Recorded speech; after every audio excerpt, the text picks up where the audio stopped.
So yeah, guys, J-Monster here. Today we are reacting to 3 true creepy horror stories, animated. I say we get right to it. What do you say? Let me cue it up and put my wiener back in my pants, and then we will be good. All right. Wait, why is it purple? I'll deal with that later. Probably because I'm wearing a rubber band around it to make it bigger. I mean, it works. Ding! Alright, let's go.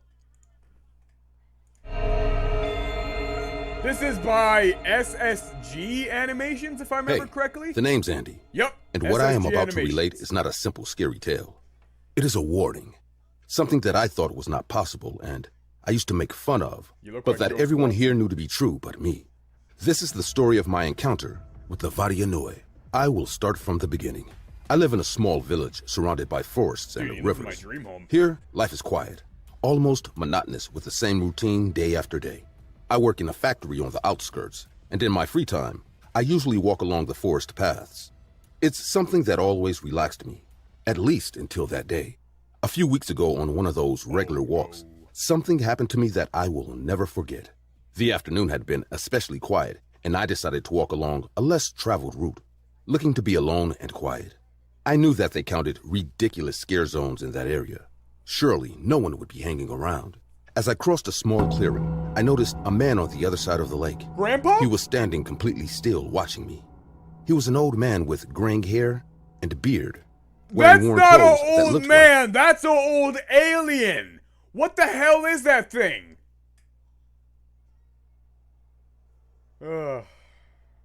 They had seen better days. The man looked at me in a very curious way. Probably. As if he already knew me. He raised a hand to greet me. His gesture was slow and deliberate, but it didn't make me feel welcome. Something in his expression caused me inexplicable discomfort. I decided to keep walking, averting my eyes, and walked deeper into the forest. I didn't want to think about him anymore. For several days, I tried to forget that day I met the old man. I know I was exaggerating. After all, he was just a simple old man who greeted me from far away. But that wasn't it. There was... Is that what old people look like? If that's the case, then I guess that's both good and bad. For its own reasons. Something else. Something else about that encounter that I couldn't get out of my head. But I didn't know what. One night, after a particularly exhausting day's work, I found myself unable to sleep. My mind kept going back to that clearing. To the old man. To his gaze. As the days went by, that dream became more and more recurrent. I used to see that old man in that lake every day. It didn't make any kind of sense. I decided that I should go back to the place where I saw him, as if confronting him would dispel those weird thoughts I had. The next day after work, I returned to the forest. The trail was darker than I remembered, and the air was colder. I walked leisurely, but with the feeling that something wasn't right. When I reached the clearing, there he was again, the old man, standing by the lake in the same place. This time, he did not greet me. He simply watched me.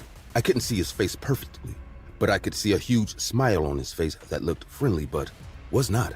The old man didn't say a word, but started walking towards me with a slow but determined... Oh, hell no! As I got closer, I felt something strange in my head. Run! Everything in my head became very blurry and fuzzy. It was as if my brain was foggy and thinking would be difficult. It was like he was there, but at the same time he wouldn't be. I couldn't look away from him. That's not what a normal old person looks like. You gotta go, my guy. You gotta go. The world around me seemed to disappear. The sounds of the forest died away. Run! In that forest was that man walking towards me. I tried to scream, to move, anything, but I could not.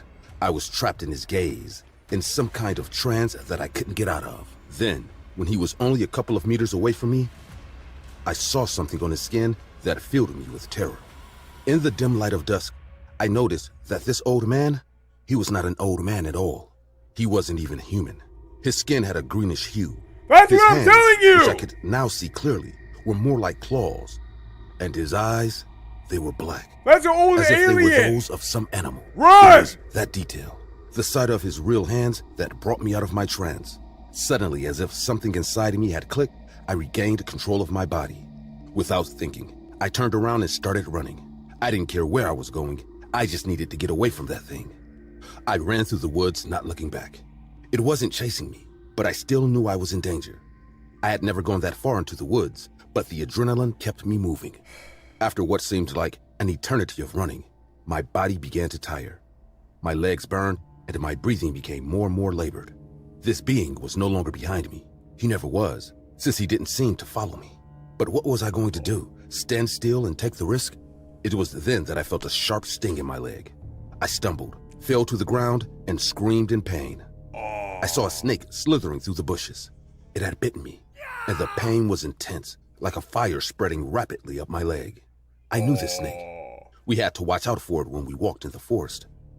This was a poisonous snake. I tried to get up, but I ran out of strength and fell back to the ground. The poison was spreading through my body, and the world began to spin. I fell again, this time on my back, looking up at the sky. I was beginning to lose consciousness. I was dead. I would never survive a snake attack in the middle of the forest. I could only panic. I didn't want to die, and I couldn't believe it happened so innocently. As I closed my eyes, I didn't know if it was another hallucination, but the poison. But I saw the old man slowly approaching and staring at me. The last thought that crossed my mind before I lost consciousness was that this being was there to take me. If what I was seeing was real, then I was grateful for what the snake did to me. I didn't want to be conscious or alive when that man abducted me. When I regained consciousness, I was in a completely different place. I was in a bed surrounded by white walls and with a strong smell of disinfectant in the air. It took me a few seconds to realize that I was in a hospital. The light coming through the windows was blinding after the darkness of the forest. I tried to move, but a dull ache in my leg prevented me. That's when a nurse came in, and seeing me awake, smiled reassuringly before leaving to fetch the doctor. I was in a daze trying to remember how I had gotten there and what had happened after I fell in the woods. The doctor came in shortly after. He asked me a few questions about what I remembered, and although I tried to explain what had happened, his face remained impassive. He told me that I had arrived at the hospital on my own, walking to the entrance before passing out. "You were disoriented and poisoned," he explained. "You were bitten by a snake. Do you remember any of that? None of us understand how you survived, as we detected that some of the venom had been neutralized by someone who assisted you in the forest." What he said left me puzzled. How could I have gotten there, and who had removed the poison from my body? I tried to remember, but all I had were confused images of the old man, the forest, and the pain in my leg. Nothing made sense. The doctor was talking to me, but my mind was elsewhere. A thought was running through my head, and I couldn't get it out. I remembered the old man, his green skin, his black eyes, and how he had found me in the forest. There was no other explanation. The old man, that creature, had saved me. When I was discharged, I learned a little more about the legends of the place and the nature of this being. This Varanoi was neither good nor evil. He was beyond that. He simply helped or condemned people, depending on how they liked him. And my life depended on it. On the whim of a monster who chose whether to let me die or save me with an absolute disinterest in my life. I did not return to the forest after that. The Varanoi had not tried to kill me, but I felt like nothing more than a toy. A toy that could entertain him at times, but could also be discarded when I started to bore him. Who knows? Maybe I was right to feel that way. What are we to a creature like that? That terrifies people, even before I was born. Okay, I like that one. My name is Marcus. Marcus? It's been several years since the story I'm about to tell you. It happened on a trip to Latin America. I was going to Argentina to see a concert. There I made a friend named Javier, who had invited me to his farm in Paraguay, a bordering country. He was in Argentina because he was living with his wife there, but he was planning to return to his country of origin, and we could go to his farm, a place away from the rest of the towns. The first day at the farm was normal. We arrived in the afternoon, and Javier showed me around. The house was small, made of wood, but comfortable. It was surrounded by huge, thick forest. Javier had told me that at night the countryside had a special charm, a peace that could not be found anywhere else, and it was true. Being away from the city, the stars shone much brighter in the countryside, something that may be obvious, but I'd never seen it. The second night, however, something changed. While we were drinking beers on the porch, Javier mentioned something strange. Not everything here is so nice. We also have traditions and legends that we have to respect. And there is one in particular you should know about. What do you mean, like werewolves and stuff? Hey, don't make fun of me. Wait, what? There's another thing. You're a werewolf? They call it the Pomberito. Javier's a werewolf? Cool name. People say he's a spirit of the forest who takes care of the trees and animals, but also that he can be very dangerous if he gets angry. I laughed when I heard it. I thought it was a joke, one of those stories they tell to scare outsiders. Javier didn't laugh. Hey, I told you it's not a joke, man. There are people here who say they've seen it.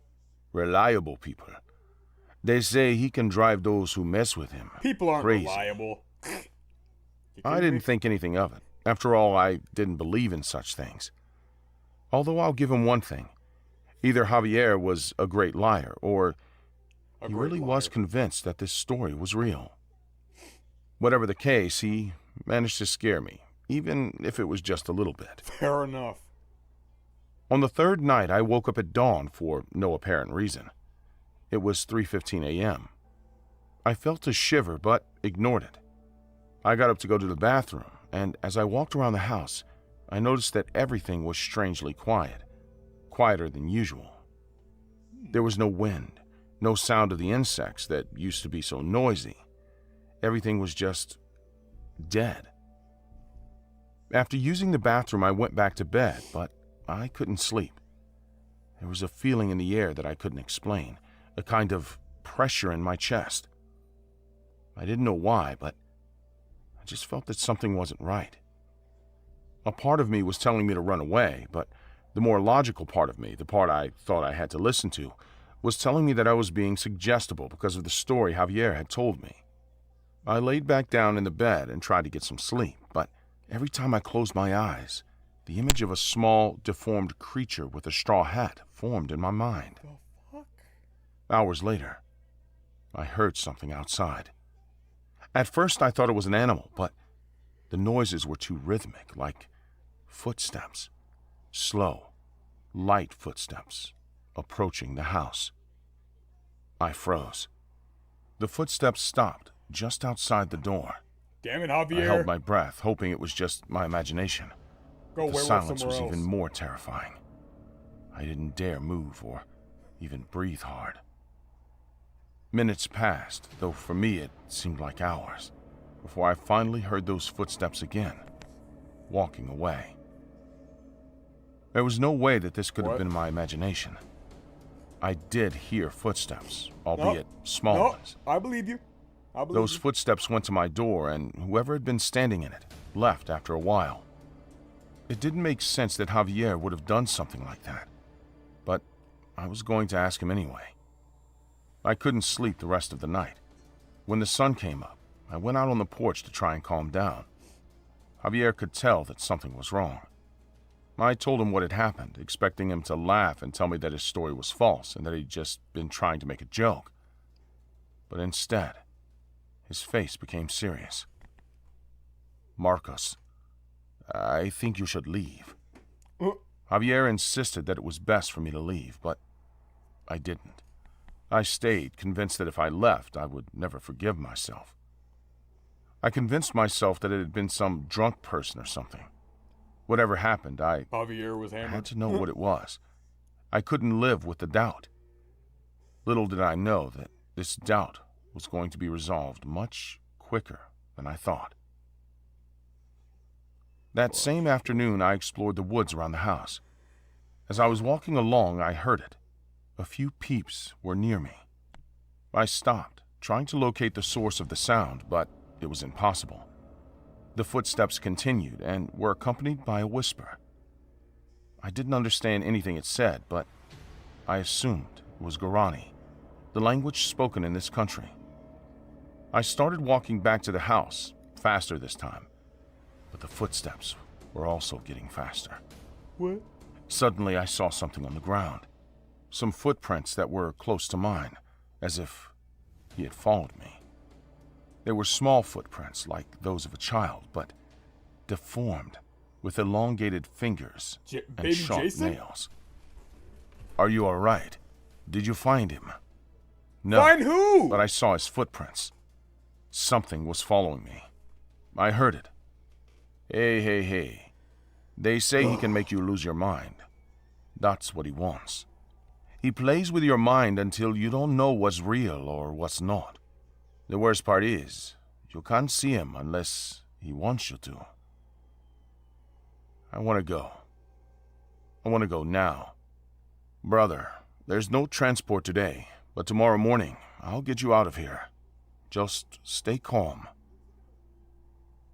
That night, I locked myself in my room, determined to not come out until Javier got me out of there at dawn. I prayed that I would have a quiet night and that everything would pass quickly. Like that's gonna happen. Getting out of there was not going to be so easy. Around midnight, the whispers came again, this time inside the house. I covered my ears, trying to block them out, but it was no use. The whispers turned into laughter. Laughter coming from everywhere. Those sounds were not coming from inside the house.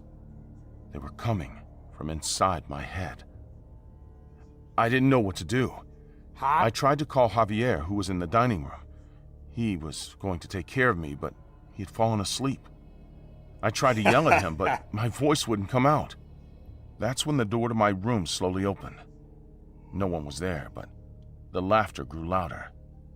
I felt an intense cold, as if something was entering the room. I didn't dare move. I knew that if I did, whatever was in there would get me. But then, I saw it. In the corner of the room, a shadow, small, misshapen, wearing a straw hat. It had no face, but I felt that it was looking at me. The Pomberito. I knew it was him. The terror I felt at that moment was indescribable. I couldn't breathe. I couldn't move. The shadow was slowly approaching, his footsteps echoing on the wooden floor. Get away from me! Without wasting time, I rushed to grab a flashlight and I'm turn it gonna on get with butt trembling naked and hands. jump on that light monster was dim, and do it had a surprising undescribable effect. things to it The unless Pomberito it goes stopped dead in away. his tracks, recoiling slightly as if the light made him uncomfortable. Oh, it's a dude, never That mind. instant gave me the break I needed. With a cry of sheer desperation, I raised the flashlight and threw it at the Pomberito. I seized the opportunity to pounce on the door, yanking it open. But on my way to it, I froze. This wasn't fear or anything of mine. I didn't feel like I was paralyzed. I felt like something was paralyzing me.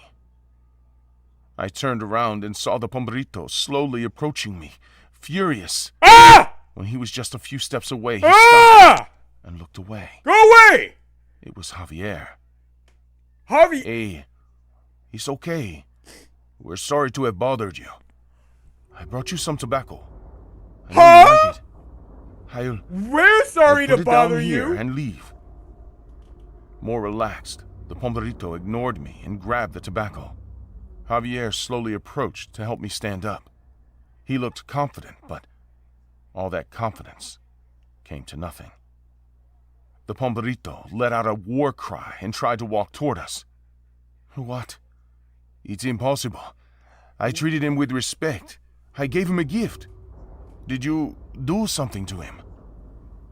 I pointed a flashlight and then I threw it at him. What? Uh-oh. Have you lost your mind? Run! We have to go now!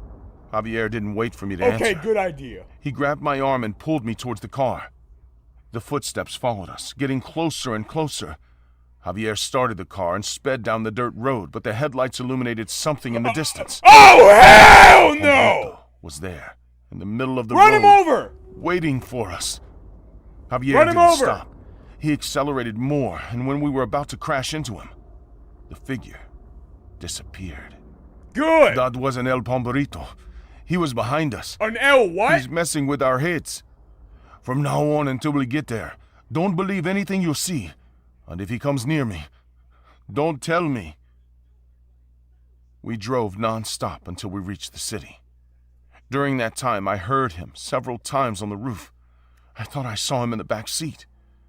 But I ignored everything. I just closed my eyes and kept quiet. What the hell, man? When we got to the city, things only got worse. Javier went back to Argentina with his wife, and I went back to the States. The nights became unbearable. Sometimes, in the darkness of my apartment, I think I see that shadow in the corners. But when I turn on the light, there's nothing there. Other times I would just hear it, talking to me. One day, I got a call. It was Javier's wife.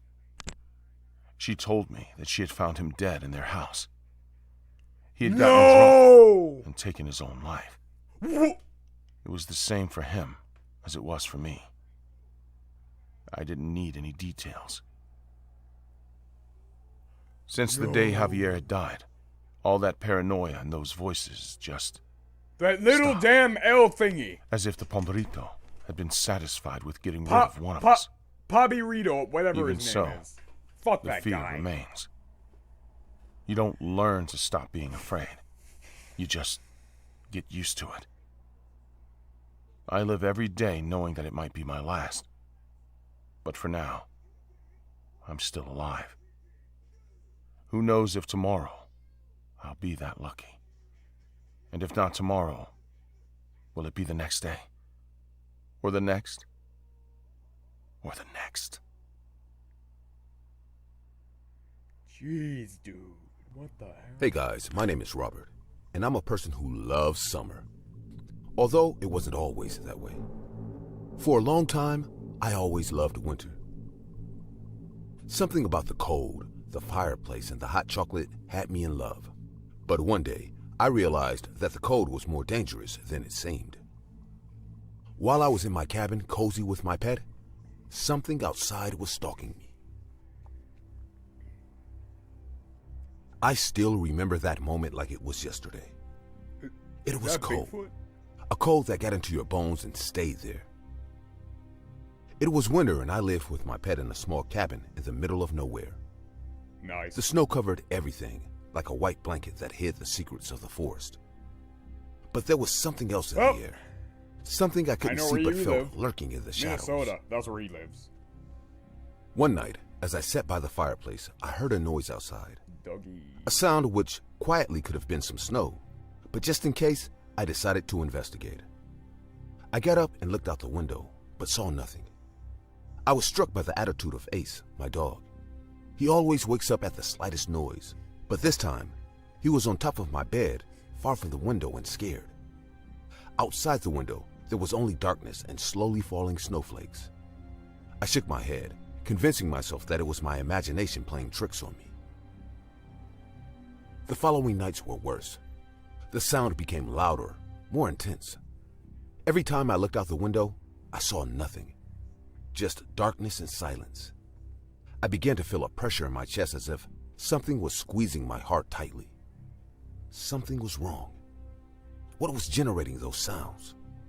Why did they stop when I approached the window? Why did Ace seem more and more scared?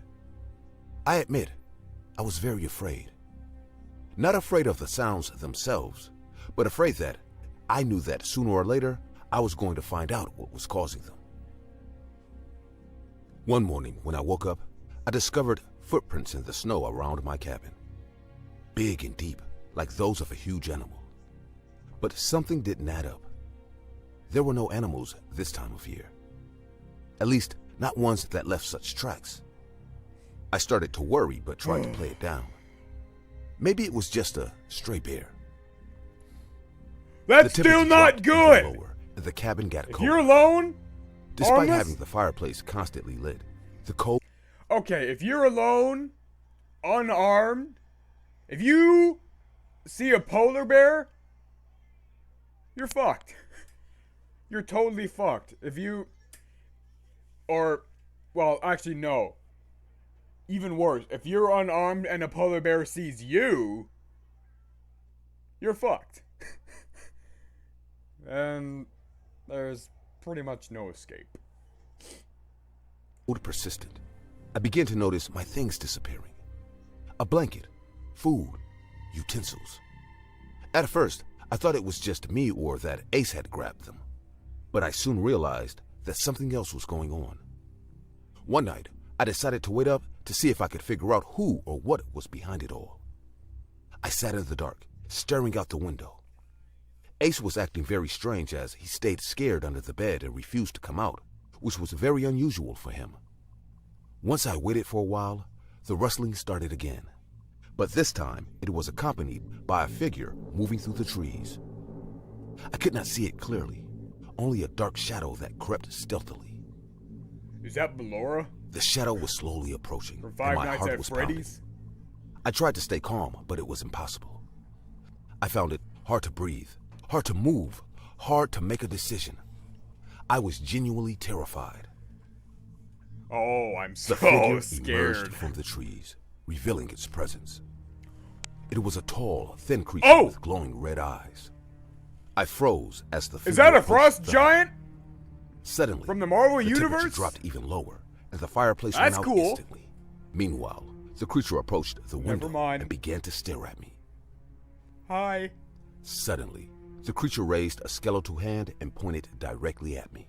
Maybe he could be your At that bodyguard moment, if you pay him I enough. felt my life flash before my eyes. This couldn't just be fear. Whatever that being was, it was doing something to me just by looking at me. The temperature Fair really enough, dropped that would drastically, fucking and I could see freak my out breath anybody. turn into small clouds of vapor. The creature, without averting its gaze, began to move towards the door of the cabin. My thoughts became chaotic as I tried to understand what this entity was and why it was here. With a chilling creak, the He came here looking for some booty meat to clap. Some nice warm booty meat. He got tired of, cold, dead booty meat, so he found you, and now he wants to clap some nice, warm, hairy booty meat. We gonna edit that out. door slowly opened, as if the creature had control over the environment itself. The cold invaded the cabin, freezing the air and causing the faint moonlight to filter in a little at a time. The The figure entered. gay moving frost very giant is slowly. coming for your booty. What are you? Why are you here? Without answering me, the figure slowly advanced through the hut, leaving in its wake a trail of icy air that seemed to freeze everything around it. My muscles tensed, and despite the cold, a layer of cold sweat covered my forehead. You better clench. I watched helplessly as the I'm entity clenching approached, right now. its presence seeming to suck the light and warmth from the room. Suddenly, the creature stopped and raised its skeletal hand towards the fireplace. An icy wind blew from its direction, fanning the extinguished flames with unearthly force. The flames generated no heat, and to my surprise, they were blue. The creature's eyes were still locked on mine, its gaze piercing as if it was reading my thoughts. Go away, gay frost Though it giant! spoke no words, No! its presence was laden with malice. I'm and not about this malevolence. life! My thoughts I don't turned wanna to the get raped possibilities again. of a confrontation. Please, no! But something in his gaze warned me that confronting this being could be worse than anything I had experienced I before. got raped by a woman one time. It was I not began fun. to gasp for breath. I couldn't muster the strength to run away. I couldn't fight it, and I didn't think I even had the ability to hide. Something about its presence told me that any attempt to do anything was going to be futile. All I could do was stand there, leaving my fate in the hands of this monster. Suddenly, I could see Ace jump from under the bed and start barking. at the No, strange Ace! being. My dog was terrified, but in the face of danger, The he gay came to my frost defense giant will and confronted probably do this you imposing too. being. I As hear they watched, usually like I knew doggy style. something terrible was so about to happen to him, so I began to cry. This was not just a dog. He was my only companion for years. I could not let anything happen to him. The terrifying being looked at my dog and then at me. And just like that, as if it had never come, it just walked away and left. As soon as Ace and I were alone, all the terror vanished out of nowhere. But the night was not over yet. Suddenly, I heard a noise on my roof. That noise was heavy, as if a huge snowfall had suddenly fallen. The roof He began took to a crumble. crap on your house. I knew we were safe. It could be a long time The before it fell. disrespect is real. But still, I decided to gather all my things and to leave. Good idea. From that day on, Ace and I lived at my cousin's house for a while, and then went back to living on our own, but in a town. I never understood what happened that day, but I think whatever visited us decided to spare my life. The fact that the cabin fell soon after makes me He decided to spare your cheeks is what he decided to do. He'll probably take your life later.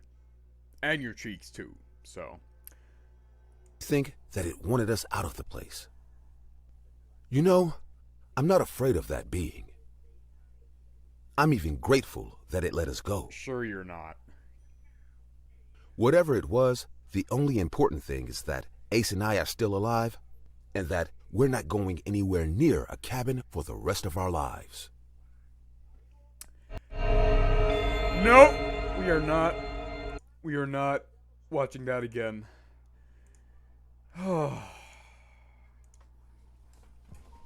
Welp, that was definitely scary. I'm just thankful nobody got clapped by that gay frost giant. Or maybe he's bisexual, I don't know. I don't care. But all I know is if I see that frost giant, I am clenching like there's no tomorrow. Ugh.